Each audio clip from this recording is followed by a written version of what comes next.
queria saudar a todos vocês que estão aqui nesse campus da Chácara Primavera e todos aqueles que estão em outros campos ou nos assistindo agora a partir desse momento através da internet, onde quer que você esteja.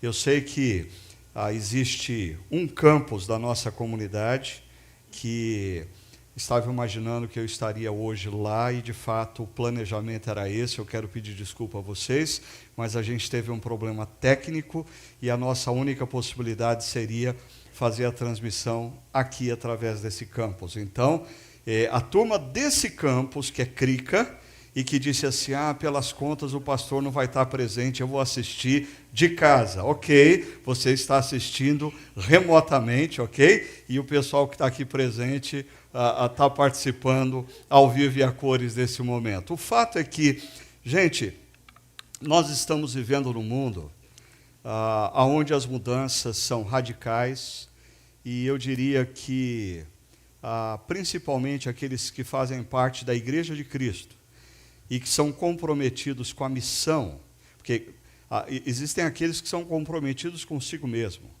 e que transformam a igreja num espaço para elas serem servidas. A igreja não existe para você. A igreja existe para Cristo. E Cristo deu à igreja uma missão: alcançar os seus amigos, os seus vizinhos, os seus conhecidos. Essa é a nossa missão. E nesse sentido nós precisamos nos abrir para o fato que nós vivemos num mundo com tremendas possibilidades. Então, aí eu queria simplesmente reforçar para vocês que fazem parte dessa comunidade. Na Chácara Primavera, nós temos um compromisso com cada um de vocês de oferecermos, nesse momento, conteúdo bíblico com integridade e contextualizado ao seu dia a dia, relevante às demandas do nosso dia a dia. E esse é o nosso compromisso, porque Deus não prometeu abençoar o pregador, esteja ele presente, esteja ele remotamente. Deus prometeu abençoar a sua palavra. E como cristãos no mundo, no século XXI, nós precisamos nos abrir para perceber as possibilidades que Deus nos dá, não apenas de nós crescermos a cada dia, como também de nós alcançarmos mais e mais pessoas, porque essa é a nossa missão, ok? Bom, nós temos conversado sobre essa temática, quando jogar a toalha parece a melhor opção, e você sabe, mas o meu computador não sabe. Então a gente está com um probleminha aqui, mas você sabe que nós iniciamos com essa série o que nós chamamos de Chácara Talk. E através dessa ferramenta que nós começamos agora, o que acontece? Vamos ver se agora... Ok. Você pode, a qualquer momento da nossa exposição aqui, acessar chácara.org/talk, ou se não, chegando em casa ou logo pela manhã, amanhã cedo, e enviar suas perguntas sobre o que nós temos conversado e refletido aqui, e aí nós respondemos essas perguntas, e a partir da terça-feira você tem a possibilidade de, através dos aplicativos do seu celular, acessar o Chácara Talk e ter um pouquinho mais da reflexão da palavra, ok? Bem, sobre essa temática, nós temos conversado sobre essa experiência de extremo cansaço e exaustão que atinge, na maioria das vezes, pessoas, homens e mulheres que têm um determinado perfil. Primeiro, são homens e mulheres comprometidos com a alta performance no que fazem. Eles não se contentam em serem medianos, eles querem serem pessoas excelentes no que eles fazem. Consequentemente, uma segunda característica é que normalmente essas pessoas são perfeccionistas. E os perfeccionistas não conseguem parar de trabalhar, porque eles sempre olham o que eles estão fazendo e pensam, mas eu posso dar uma melhorada, eu posso ler mais um livro, eu posso fazer mais uma pesquisa, eu posso gastar mais algumas horas aperfeiçoando isso. E mais, são pessoas apaixonadas pelo que fazem. E quando você é apaixonado pelo que você faz, você se dedica ao que você faz sem limites. Agora perceba, se você atua profissionalmente em algo que você não tem paixão, isso vai gerar em você tanta enfermidade quanto você ser apaixonado. Porque são só diferentes tipos de enfermidades. Você atuar profissionalmente no que você não gosta, no que você não tem paixão, você vai dia a dia se forçando a fazer o que você não tem prazer. E isso vai te levando também a um nível de exaustão. No entanto, a gente está falando aqui de pessoas comprometidas com alta performance, perfeccionistas, gente que quer fazer bem o que foi dado a elas como incumbência, e elas amam de paixão o que elas fazem, por isso elas normalmente flertam com os seus limites, desrespeitando as fronteiras do seu corpo, das suas emoções, do seu intelecto, da sua espiritualidade. E nós procuramos mostrar para vocês nas últimas reflexões que o fato de você ser um cristão, uma pessoa temente a Deus, não te isenta de enfrentar esse tipo de exaustão extrema, esse tipo de cansaço extremo. Nós vimos como homens como Elias vive isso, homens como Moisés vive isso, e até mesmo hoje nós vamos nos concentrar na vida de Davi, para mostrar para vocês como isso se faz presente também na vida desse que é conhecido na cultura hebraica como o grande rei Davi. Agora, quando a gente fala da história de Davi, existe um fator adicional em tudo isso que eu coloquei. Porque quando você passa por longos períodos de demanda, de pressão, de adversidade, e você é uma pessoa apaixonada pelo que faz, você tenta fazer tudo com excelência, você é comprometido com alta performance, você começa a flertar com as fronteiras dos seus limites físico, intelectual, emocional e espiritual, e de repente surge um fator adicional que é a perda, a decepção, a traição de pessoas do seu círculo de afetividade e de confiança. Davi, no Salmo 55, diz assim: se um inimigo me insultasse, eu poderia suportar. Se um adversário se levantasse contra mim, eu poderia defender-me.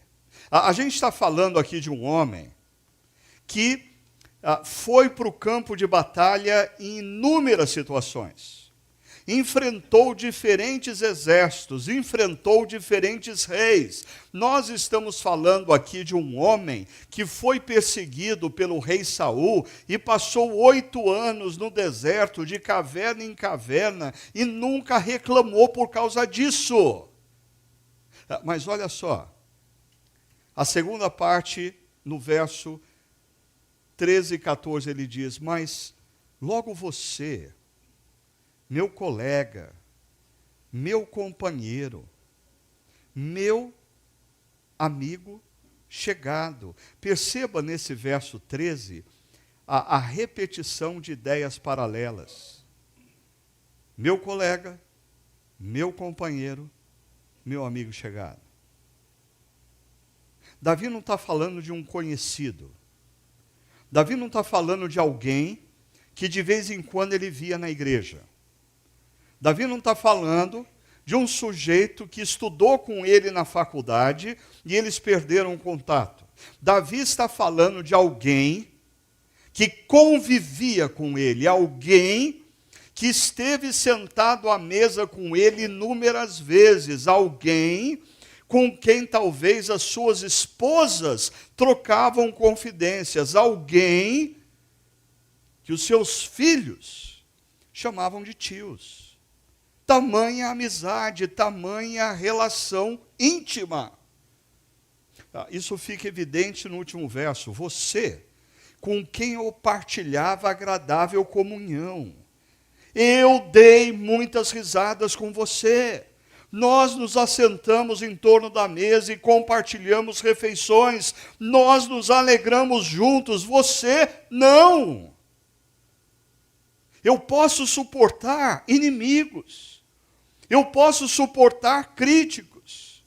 Eu posso suportar adversários.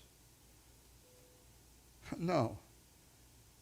Mas vindo de você, meu amigo, meu companheiro, meu amigo chegado. A última linha diz: enquanto íamos com a multidão festiva para a casa de Deus, em outras palavras, meu amigo, nós estivemos em inúmeras situações, cantando louvores a Deus, lado a lado. Você não. A traição, a decepção vir de você é demais. Perceba, antes da gente continuar, para aqueles mais críticos, é verdade que existem inúmeras discussões acadêmicas sobre o fato de os salmos que nós temos na Bíblia, que no seu título diz Salmo de Davi, ou poesia davídica, existe muita discussão acadêmica se de fato esses salmos são de autoria do rei Davi.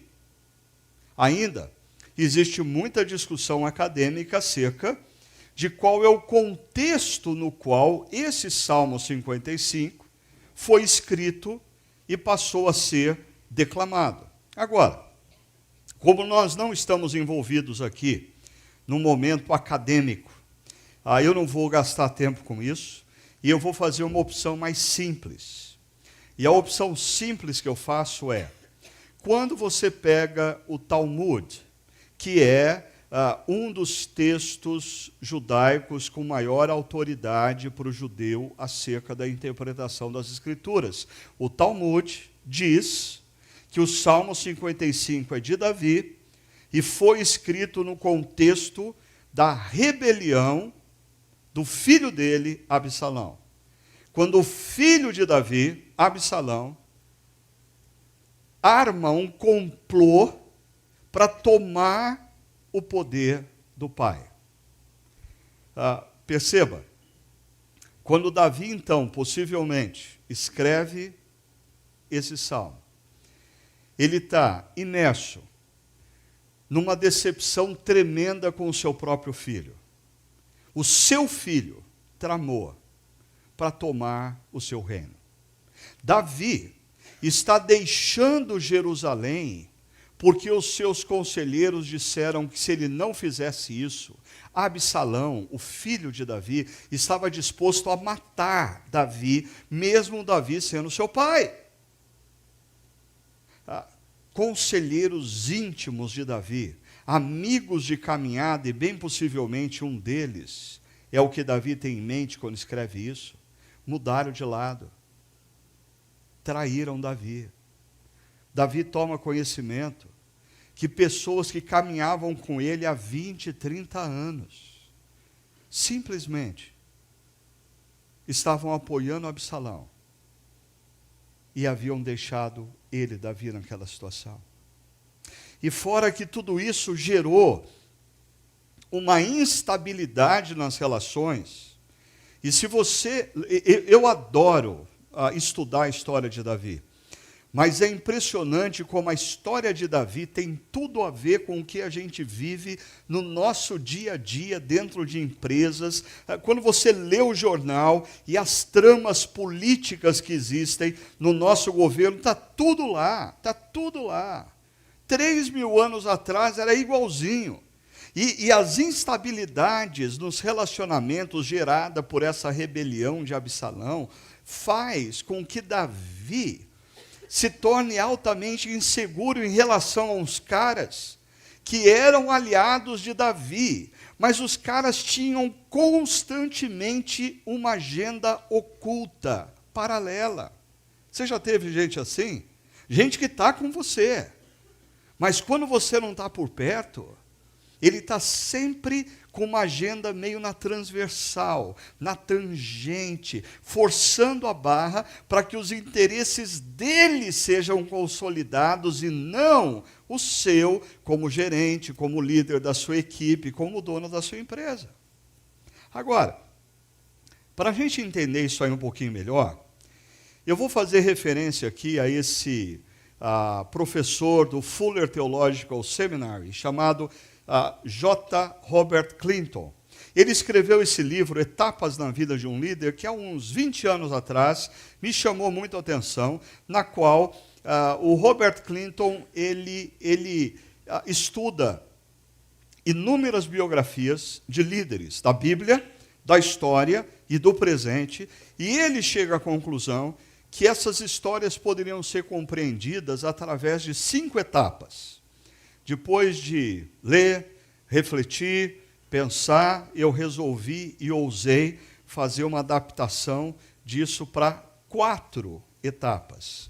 E aí, nesse livro, Nova Liderança, no capítulo 2 desse livro, eu escrevo um artigo propondo que um líder não é formado em sala de aula, um líder não é formado num curso de 1 ano em qualquer faculdade de ensino superior, um líder não é formado num curso de 6 meses no seminário, um líder é formado ao longo da vida.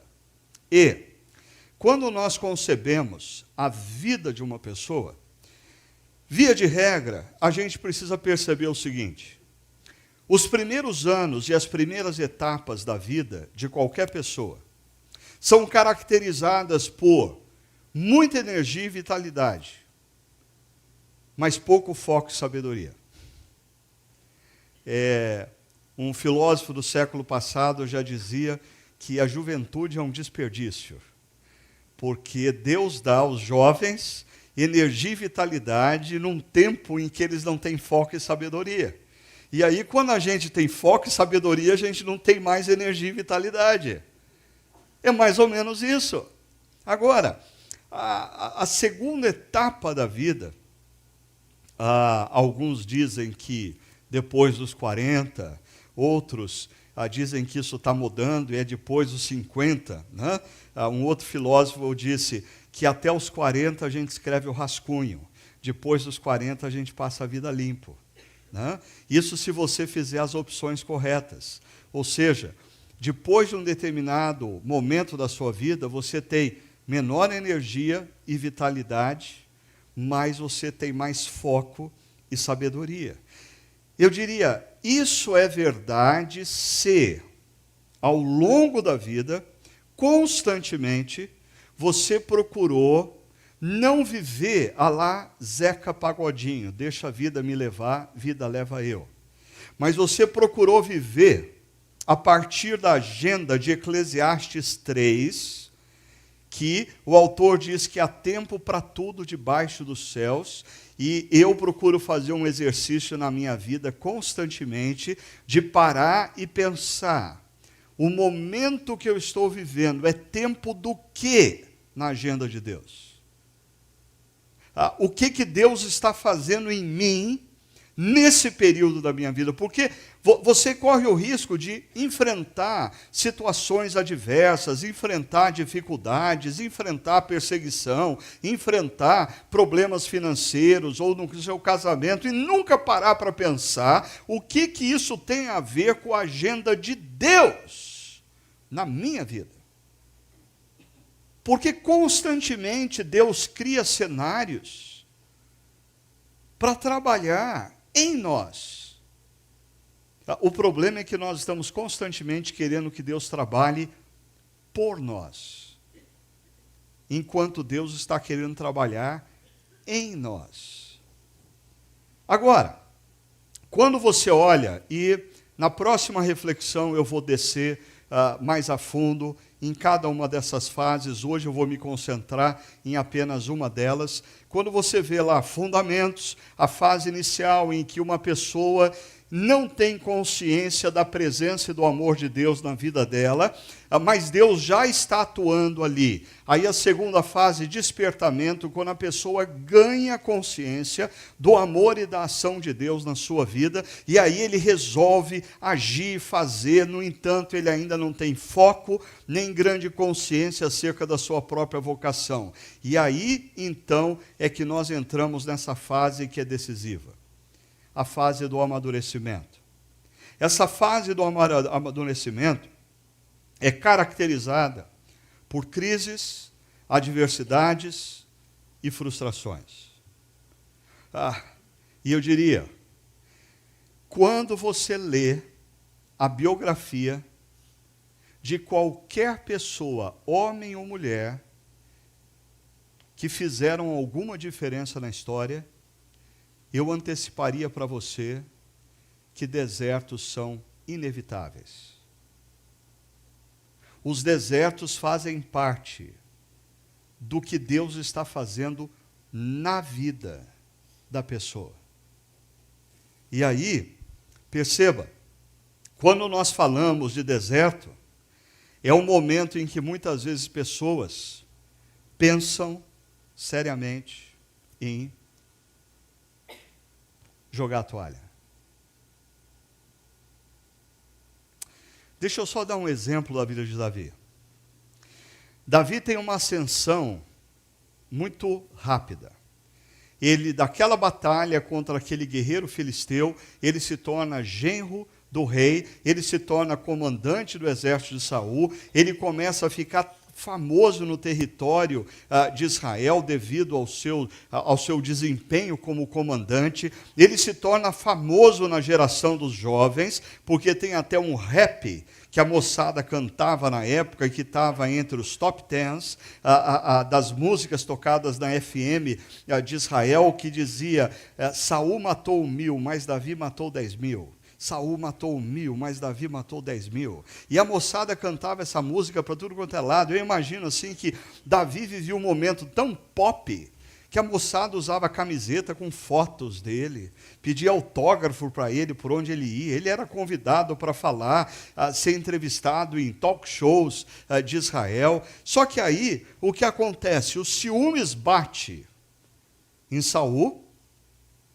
e gradativamente Saul começa a ficar mais agressivo e tenta contra a vida de Davi por 5 vezes, e na 5ª vez, Davi tem que sair às pressas do palácio e ir para o deserto, onde ele vai passar cerca de 8 anos da sua vida.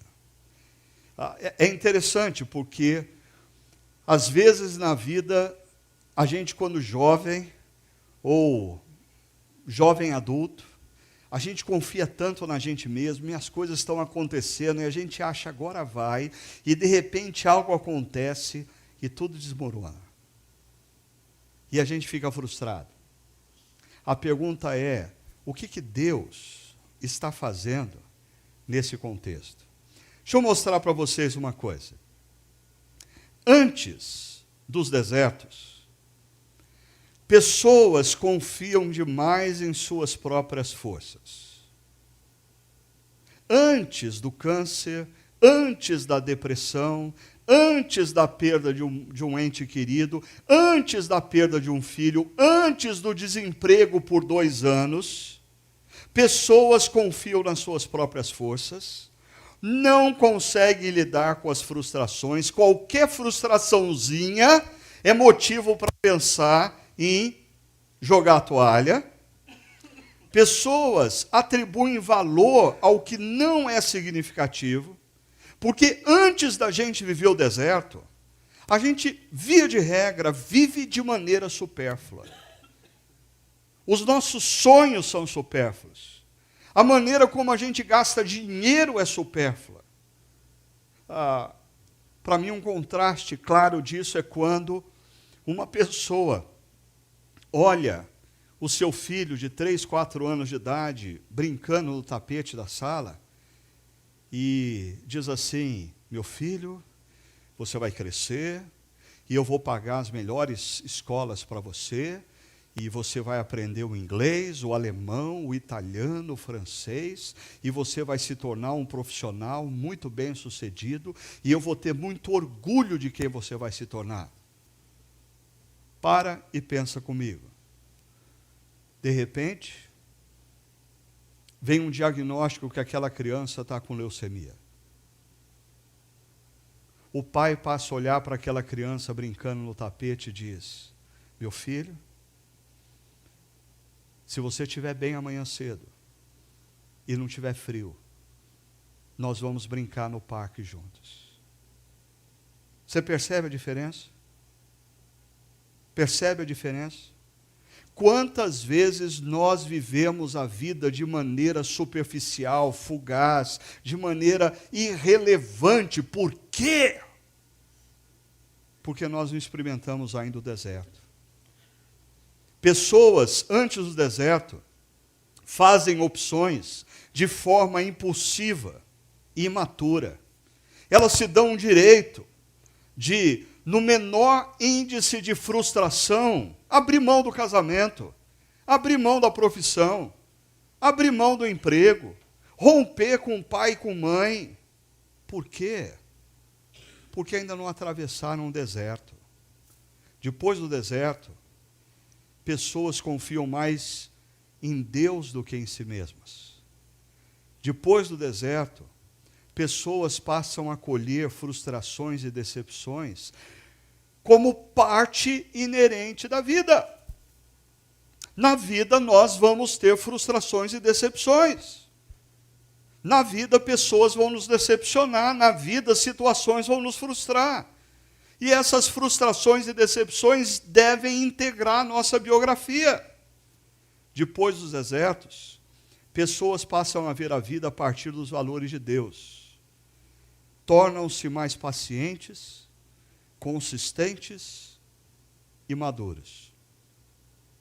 Meu amigo Ricardo Barbosa, pastor da igreja presbiteriana do Planalto, em Brasília, ele, naquele mesmo livro que eu acabei de citar, eu acho que no capítulo 3, ele escreve um artigo muito interessante, na qual a analogia que ele usa, ela é um pouquinho diferente da minha, mas ao invés de deserto, ele coloca peneira.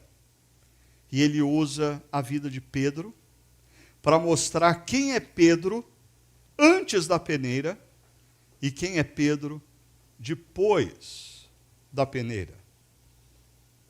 Nós precisamos passar pela peneira. Os desertos fazem parte das nossas histórias. As lutas e as adversidades que muitas vezes nos surpreendem, elas vêm para a gente aprender a confiar mais em Deus do que em nós mesmos, acolhermos frustrações e decepções, passarmos a viver mais a partir de valores de Deus e não de valores supérfluos, tornarmos mais pacientes, mais consistentes, mais maduros, mais parecidos com Cristo. O problema é que muitas pessoas não passam pelo deserto. Elas entram no deserto e permanecem ali. E elas vão morrer ali. Sabe por quê?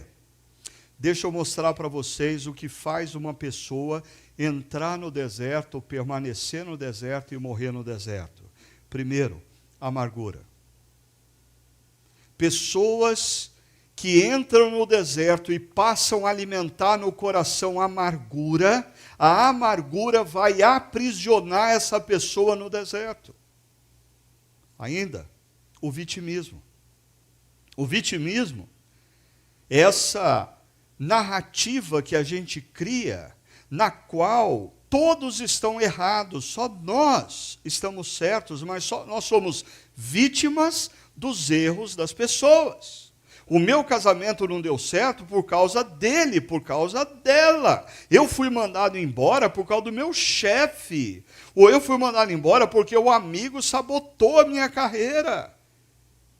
O grande problema do vitimismo é que ele impede o nosso crescimento. O vitimismo impede a gente de olhar a vida e se olhar no espelho, identificar os nossos erros e limites e nos tornarmos melhor. Mas a amargura e o vitimismo levam à imaturidade. Porque gente que morre no deserto, via de regra, é gente que não conseguiu chegar à maturidade. Mas isso aqui é um processo. A amargura se instala, a amargura se instala no coração. O vitimismo se instala na mente. É a narrativa na qual nós somos vítimas e as pessoas são as culpadas dos nossos fracassos, das nossas dores, das nossas decepções. E por fim, quando você tem a amargura no coração, o vitimismo na mente, você tem a imaturidade na atitude. Você passa a lidar de maneira imatura para com a vida, especialmente nos momentos de adversidade. Mas eu sei, a pergunta é como passar pelo deserto. Se o deserto é inevitável, como que a gente pode passar pelo deserto, mas não permanecer no deserto? Eu diria, pessoas, líderes que atravessam um deserto, eles atravessam através do exercício de 3 coisas. Primeiro, sensibilidade. Sensibilidade para perceber o mover de Deus em suas vidas. Preste atenção nisso. Sensibilidade para perceber Deus em meio à adversidade. Deus em meio à decepção. Deus em meio à crise. Quando a pessoa tem sensibilidade, ela é convidada a exercitar a confiança. A confiança de que ela não consegue entender por que está enfrentando o que está enfrentando. Mas Deus tem caráter, Ele é bom, e ela confia na presença de Deus e no cuidado de Deus. E o terceiro exercício é o exercício da submissão. Submissão aos valores de Deus, não submissão aos meus desejos, não submissão aos meus sentimentos. Porque quando eu estou atravessando o deserto e estou vivendo momentos de crise na vida, os meus sentimentos não podem me direcionar, os meus sentimentos não podem ser o fator orientador da minha história e da minha vida. Eu preciso me respaldar em princípios e valores de Deus. Eu preciso me respaldar no conselho de pessoas maduras e sábias que também são orientadas por Deus. O fato é que, quando nós estamos enfrentando essa fase, existem 2 possibilidades. Uma, por causa da amargura, do vitimismo e da imaturidade, nós vamos permanecer no deserto, nós vamos nos tornar pessoas azedas, céticas, e nós vamos morrer no deserto. Outra possibilidade é através da sensibilidade, da confiança e da submissão a Deus, a gente passar para a próxima fase da vida, que eu chamo de convergência. Perceba, a convergência está do lado de lá do deserto. Não tem atalho. Não tem atalho. A convergência é aquele momento de vida em que a gente decide fazer menos para fazer melhor. Porque na convergência a gente está consciente de que a gente não é tão bom quanto a gente imaginava. Que a gente não tem tantas habilidades como um dia a gente achou que a gente tinha. Então a gente decide fazer menos para fazer melhor. A gente decide fazer menos para fazer com maior profundidade. A gente decide fazer menos para gerar mais impacto e influência. E, se você ler a biografia de homens e mulheres que deixaram um legado para gerações futuras, eu ousaria dizer que 99% dessas biografias apontam para o fato de que o legado deles foi construído nessa fase da vida. quando eles se conhecem melhor. Eles conhecem a sua potencialidade, mas as suas limitações. E eles fazem opções mais sábias. Eles não têm mais tanta energia física, mas eles têm foco do que eles devem fazer. Mas isso é um caminho. Semana passada nós conversávamos sobre Elias. Elias, em meio à crise, em meio ao deserto, Deus vem a Elias e Deus fala com Elias. E o que Deus fala para Elias? Elias, você tem que fazer menos para fazer melhor. Você tem que fazer menos para fazer com mais profundidade. Elias, a partir de agora, você vai fazer menos. Eu só quero que você faça 3 coisas. Você vai ungir o rei da Síria, você vai ungir o rei de Israel e você vai ungir o seu sucessor, Eliseu. Sabe que essa semana, eu estava pensando um pouquinho nisso e acontece uma coisa interessante comigo. Eu, às vezes, quando eu estou sentado na mesa, estudando o texto e lendo um livro, lendo outro, de vez em quando a cabeça trava. E acontece uma coisa interessante. Quando eu saio para fazer exercício, o meu exercício é correr, eu começo a correr e, de repente, algumas ideias que eu nunca tinha parado para pensar, vem. E, de repente, eu estava correndo essa semana e me veio o seguinte: Elias passa a vida sendo o portador de más notícias. E ele chega a um extremo nas suas emoções, no seu físico, no seu intelecto. Ele entra numa caverna e ele diz: Deus, chega, a partir de agora o Senhor pode fazer sem a minha pessoa. Eu quero morrer. E Deus vai, traz o pão assado para Elias, cuida de Elias. E quando Elias assim está, não totalmente resolvido, mas minimamente resolvido, Deus dá a Elias essas 3 missões, tarefas.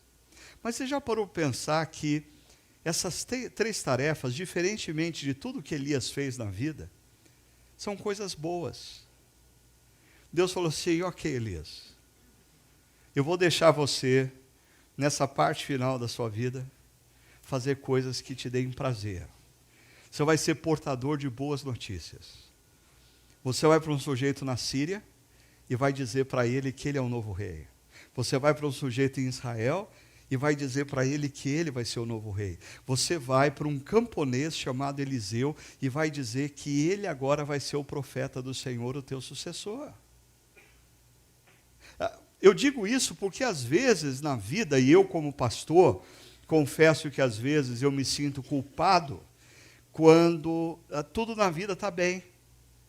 Porque às vezes a gente associa assim, não, se você está no centro da vontade de Deus, o centro da vontade de Deus, via de regra, é difícil, é árduo, não tem prazer. Se está tudo bem, você talvez não esteja no centro da vontade de Deus. E parece que Elias, num determinado momento da vida dele, isso não foi verdade no passado, mas a partir da caverna, Deus diz: eu vou te usar de uma forma que você tenha prazer. Deus faz isso. Moisés vive esse momento que ele flerta com um burnout, com uma estafa, porque ele está fazendo muitas coisas, e Deus fala: Moisés, para tudo. Você vai fazer só uma coisa, Moisés, você vai ensinar a lei. E aí você vai pegar outros homens, e você vai dividir a responsabilidade com esses homens, e esses homens vão coordenar o cuidado do povo. Moisés, você só vai fazer uma coisa: ensinar a lei.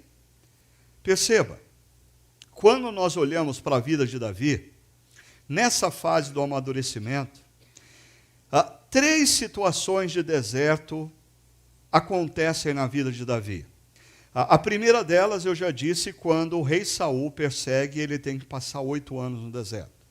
A segunda delas não é um deserto geográfico, mas é um deserto existencial. Davi faz uma tremenda besteira, lambança na vida dele, e ele se deita com a mulher de um dos principais oficiais dele, e isso vai gerar um problemaço que ele vai ter que administrar ao longo da vida, até a sua própria morte, mas o preço desse negócio é a morte desse oficial, é a morte da criança gerada por Betseba, e daí Davi vive um deserto existencial. E aí nós chegamos na rebelião de Absalão, quando Davi tem que sair de Jerusalém e voltar para o deserto.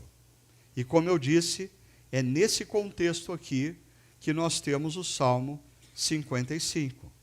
Se um inimigo me insultasse, eu poderia suportar. Se um adversário se levantasse contra mim, eu poderia defender-me. Mas logo você, meu colega, meu companheiro, meu amigo chegado, você com quem eu partilhava agradável comunhão, enquanto íamos com a multidão festiva para a casa de Deus.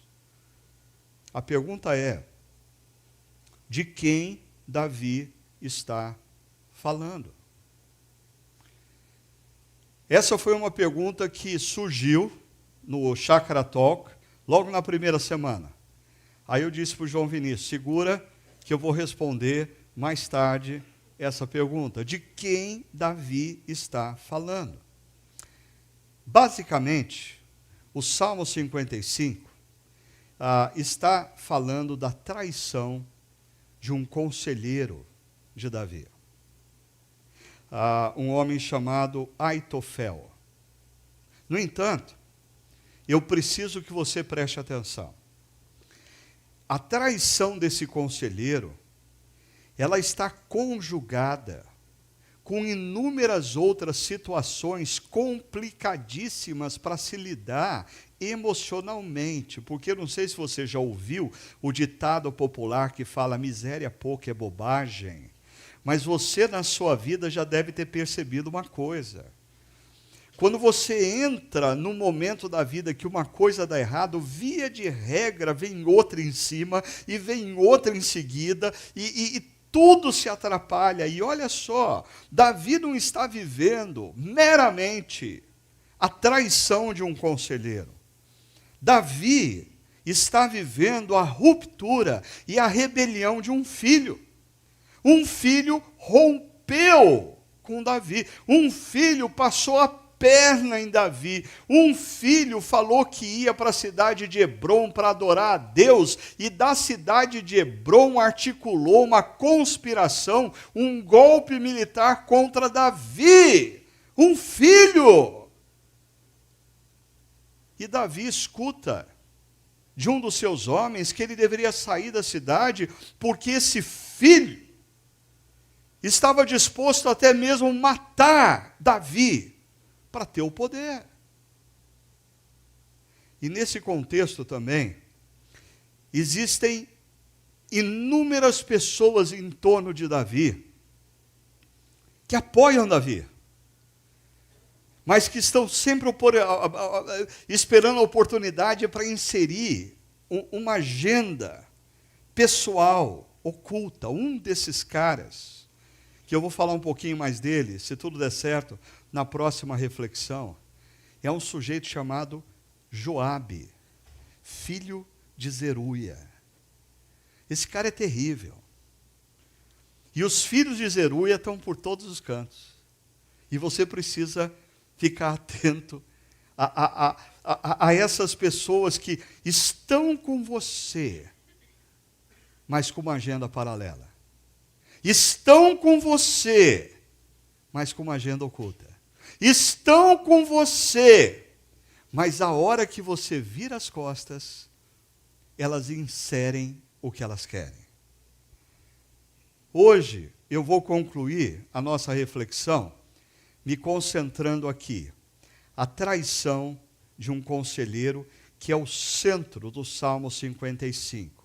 Olha o que acontece. Em 2 Samuel, capítulo 15, verso de 10 a 12, a gente encontra o seguinte. Absalão enviou secretamente, perceba a palavra, mensageiros a todas as tribos de Israel, dizendo: assim que vocês ouvirem os sons das trombetas, digam, Absalão é o rei de Hebrom. E Absalão não é bobo. Davi foi coroado rei de Judá na cidade de Hebrom. os homens das outras tribos de Israel vieram a Hebrom para fazer de Davi rei. Absalão vai para Hebrom. E Absalão sabe que a cidade de Hebrom é tomada pelos ciúmes pela cidade de Jerusalém, porque Hebrom foi o lugar onde Davi foi invocado como rei de Israel, mas Davi, depois que conquistou a cidade de Jerusalém dos jebuseus, faz de Jerusalém a capital e não Hebrom. E Absalão era altamente sagaz. Ele vai a Hebrom. E de Hebrom, ele mobiliza o povo para a conspiração contra Davi. Olha só, Absalão levou 200 homens de Jerusalém. Eles tinham sido convidados, porque Absalão sai de Jerusalém dizendo que ia fazer um sacrifício a Deus em Hebrom. Esses homens tinham sido convidados e nada sabiam, nem suspeitavam do que estava acontecendo. Então, quando esses homens souberem que eles estão fazendo parte de uma conspiração, eles pulam fora e eles voltam para Jerusalém. Sim, se Absalão não tivesse feito outra coisa. Depois de oferecer sacrifícios, Absalão mandou chamar Aitofel, um dos principais conselheiros de Davi, alguém que caminhava ao lado de Davi há muitos anos. E manda chamar Aitofel da cidade de Gilo, conselheiro de Davi, e olha as duas últimas linhas. Quando esses homens veem Aitofel com Absalão, a conspiração ganhou força e cresceu o número dos que seguiam Absalão. Por outro lado, o texto nos fala que Davi recebe a notícia e decide sair de Jerusalém. E o texto diz: Davi, porém, continuou subindo o Monte das Oliveiras. Perceba, por favor, caminhando e chorando. Caminhando e chorando. Deixa eu dizer uma coisa para você. Tudo bem chorar. Cristãos também choram. Tudo bem sentir a dor da traição. Tudo bem alguém passar a perna em você e você se sentir abatido e chorar por isso. Davi vive isso. Jesus vive isso. E diz o texto que com a cabeça coberta e os pés descalços. Essa ideia de Davi com os pés descalços dá a impressão da pressa com a qual ele teve que sair da cidade de Jerusalém. E todos os que iam com ele também tinham a cabeça coberta e subiam chorando. E é nesse contexto que a gente encontra a frase: quando informaram a Davi que Aitofel era um dos conspiradores que apoiavam Absalão. Pá.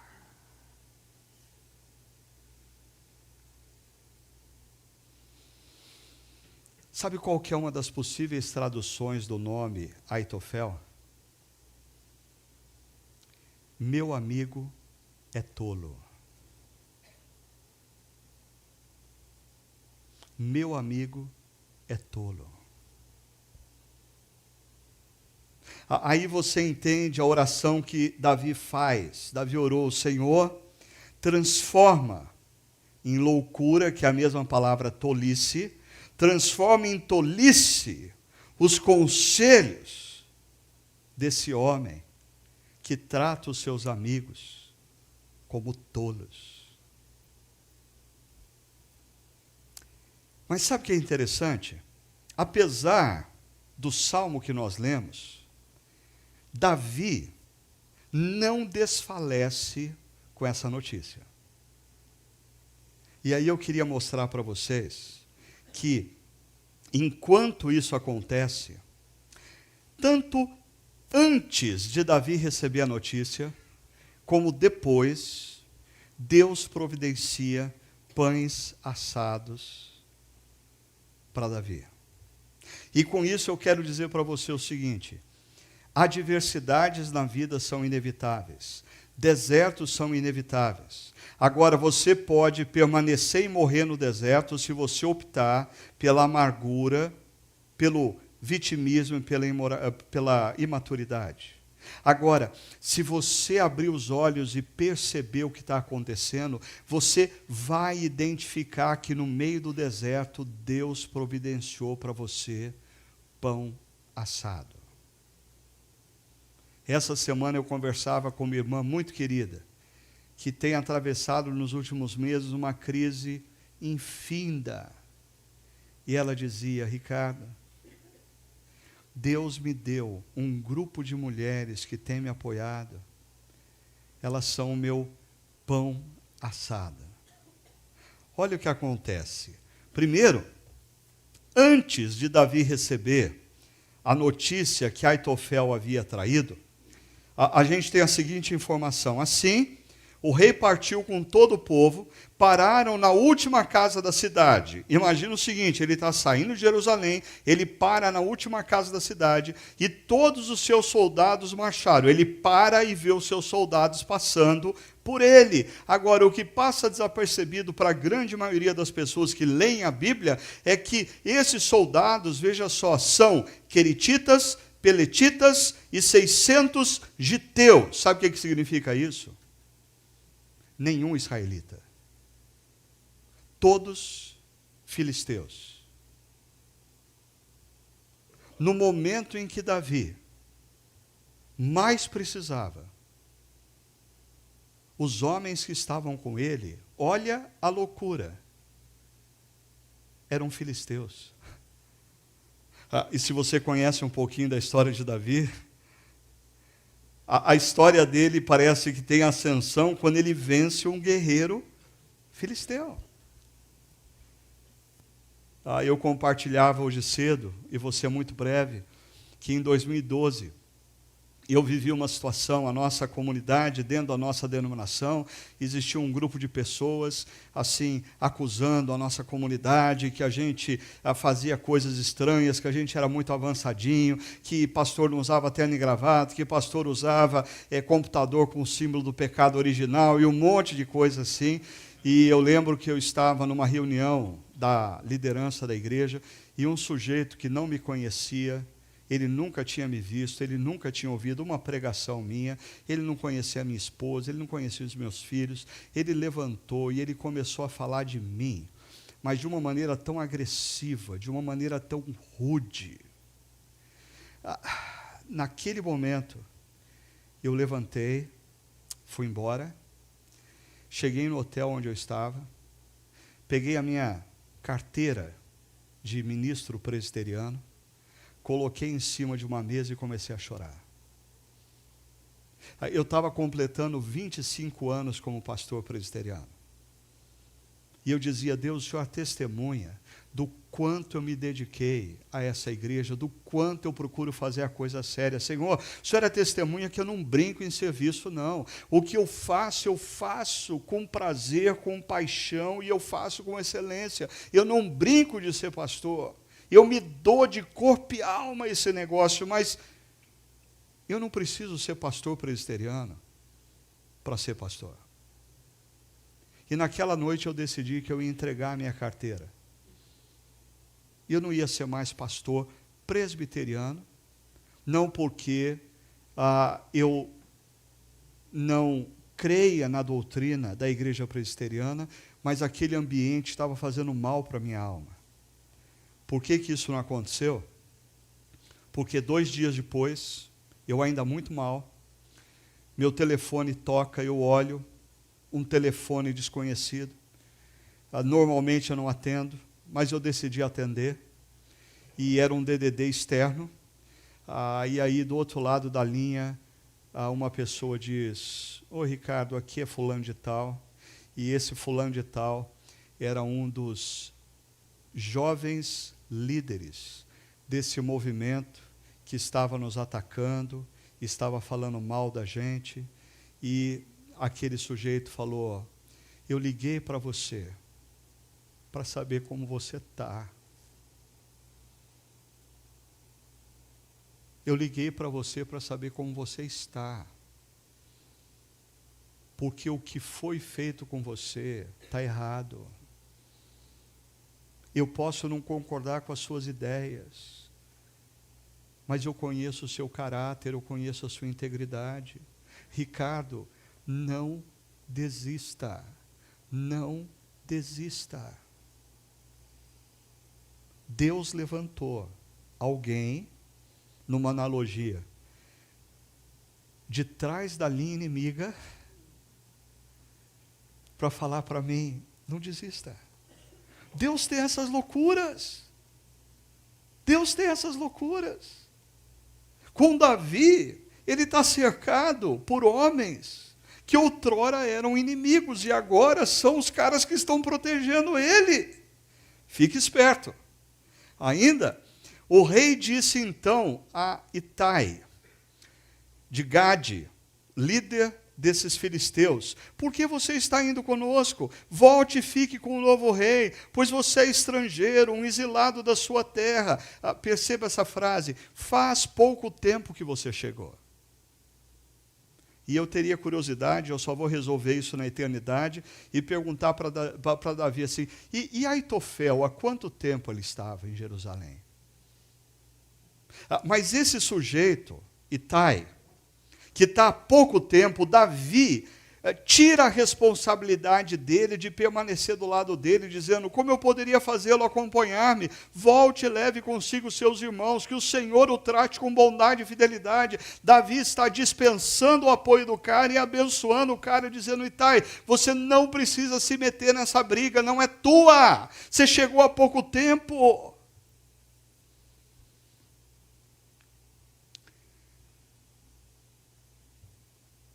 No final do ano passado, quando eu e Sônia decidimos que nós iríamos parar por 6 meses, não foi uma decisão fácil. Até porque a gente percebeu que amigos de longa caminhada, pessoas que estavam vivendo com a gente há muito tempo, que conheciam as nossas dores, que tinham visto as minhas lágrimas não poucas vezes, olhavam para aquela situação e diziam: eu também fico cansado e não posso parar, por que o pastor precisa parar? E a gente viveu um período de solidão, porque o apoio que nós esperávamos de pessoas que caminhavam com a gente há muitos anos, não veio de maneira explícita, concreta. E em meio a essa solidão, sabe o que Deus fez? Em 2 situações diferentes, Deus levantou 2 jovens casais com quem eu nunca havia conversado 1 minuto sequer com exclusividade, casais com os quais eu nunca havia estudado a Bíblia, casais com os quais eu nunca havia tido a oportunidade de me relacionar numa situação mais íntima, casais que nunca haviam recebido absolutamente nada de mim, a não ser o que vocês estão recebendo, uma reflexão bíblica à distância. E esses 2 casais vieram em situações diferentes e disseram: pastor,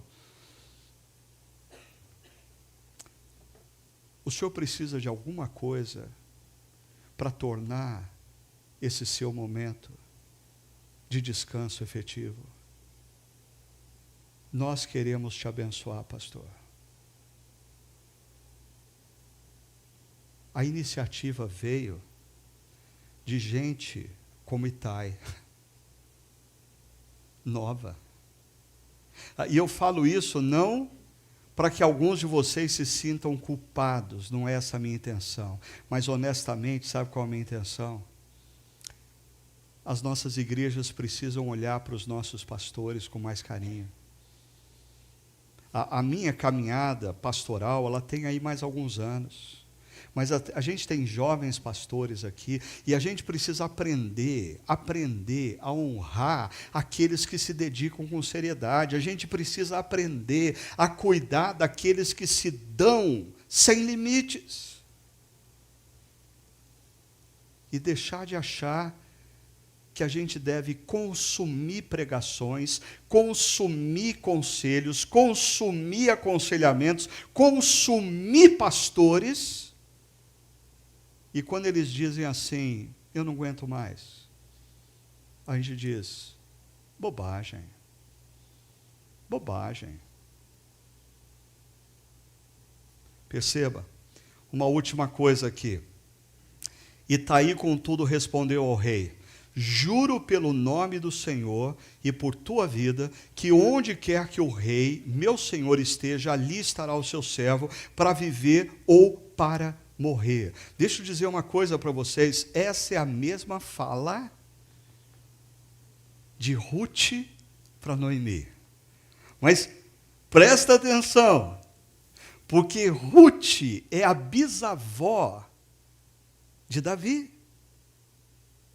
E um dia, Noemi fez igualzinho Davi, liberando Ruth, dizendo, volta para a tua terra, volta para a tua casa, você não precisa ficar comigo. E sabe o que Ruth disse? Noemi, eu vou ficar com você, o seu Deus vai ser o meu Deus, eu não vou sair do seu lado, eu vou passar por essa dificuldade junto com você. E gerações depois, Davi está vivendo um momento de exílio, e Deus coloca um estrangeiro de fora de Israel para dizer para ele assim, Davi, você não vai ficar sozinho não, eu vou ficar com você, eu vou ficar com você.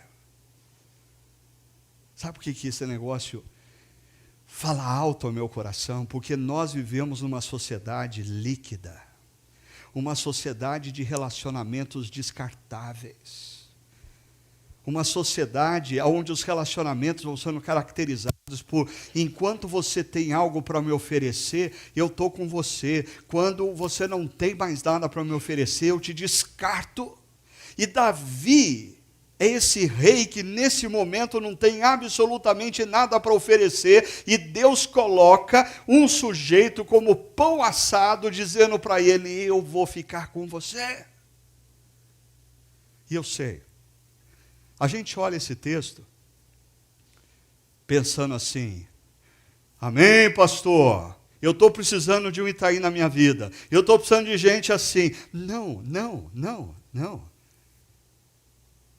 Talvez você está precisando abrir os olhos e fazer o papel de Itaí na vida de outros que estão sofrendo, se aproximando deles e dizendo, eu não vou sair da sua cola, eu vou ficar do seu lado, eu vou atravessar esse deserto com você. Mas eu disse que tem pão assado depois também na notícia de que Aitofel estava traindo Davi. Olha só, mal Davi tinha passado pelo alto do monte, lá estava à sua espera Ziba. Ziba era criado de Mefibosete. Olha que nomes criativos para crianças, aquelas que estão grávidas aí, né? Mefibosete era neto de Saul. Pare e pensa comigo. O rei Saul morre, o seu filho Jonatas morre na mesma batalha, e Davi assume o reinado. Mefibosete, que era filho de Jonatas e neto de Saul, não. Davi, por honra a Jonatas, decide que Mefibosete, que tinha um problema, ele era manco, iria comer na sua mesa durante todos os dias da sua vida. E Davi coloca esse sujeito, Ziba, para cuidar da fazenda de Mefibosete, administrar a fazenda e dar todo o rendimento da fazenda para Mefibosete. Continua o texto. Ziba trazia 2 jumentos, carregando 200 pães, 100 bolos de uvas passas, 100 frutas da estação e uma vasilha de couro cheia de vinho. Perceba, o rei perguntou a Ziba: por que você trouxe essas coisas? Ziba respondeu: os jumentos servirão de montaria para a família do rei. Ziba trouxe essas coisas para cuidar de Davi. E ele pensou no que a família de Davi ia precisar. Olha só, os pães e as frutas são para os homens comerem, e mais, o vinho servirá para reanimar os que ficarem exaustos no deserto. O texto hebraico literalmente diz: o vinho vai servir para dar alegria para vocês. Ziba pensou em tudo, mas Ziba é uma surpresa. Ziba está do lado de lá do monte, quando Davi não esperava mais nada. Aparece um cara com 2 jumentos cheios de pães, cheio de alimento, dizendo: Davi, e mais, olha, um pouquinho de vinho para alegrar a sua vida. Eu queria deixar para vocês essa verdade. Diante dos desertos, nós sempre teremos 2 opções: a amargura, o vitimismo, a imaturidade, ou a sensibilidade, a confiança e a submissão.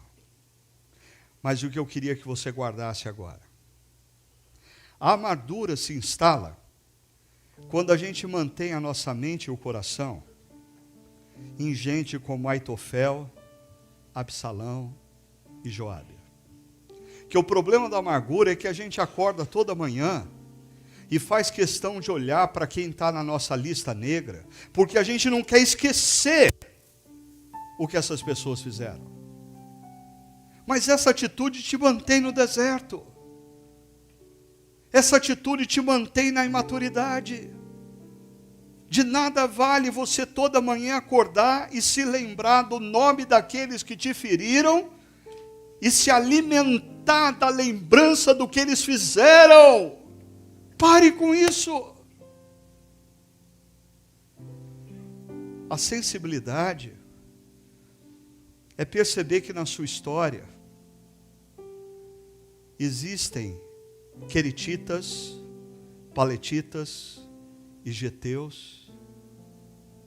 Abre os olhos e perceba: Deus tem colocado gente como Itai e como Ziba no seu caminho. Coloca os olhos nessas pessoas. Se deixa restaurar por Deus através dessas pessoas que trazem pão assado para você. Mais uma última reflexão. Talvez Deus tenha trazido você aqui hoje para dizer para você: leve esse pão para aquela pessoa que está sofrendo. Seja um Itai, seja um Ziba na vida de alguém que está sofrendo hoje. Porque Jesus fez isso por nós. Jesus é o pão da vida. Ele é o pão que vem dos céus para dizer para a gente: vocês não estão sozinhos. Deus ama vocês. Jesus entra na história como o pão enviado por Deus para mim e para você. Queria convidar você a fechar os seus olhos, se colocar na presença de Deus nesse momento, conversar com Deus sobre as suas dores, conversar com Deus sobre as suas aflições, conversar com Deus sobre as suas amarguras, seu vitimismo, sua imaturidade. E eu quero desafiar você a pedir: Deus, me dá sensibilidade, alimenta a minha confiança na tua presença no meu caminho e me dá nessa noite submissão para fazer a tua vontade, me tornando talvez alguém que vai sair daqui e levar pão assado em teu nome para pessoas que estão sofrendo.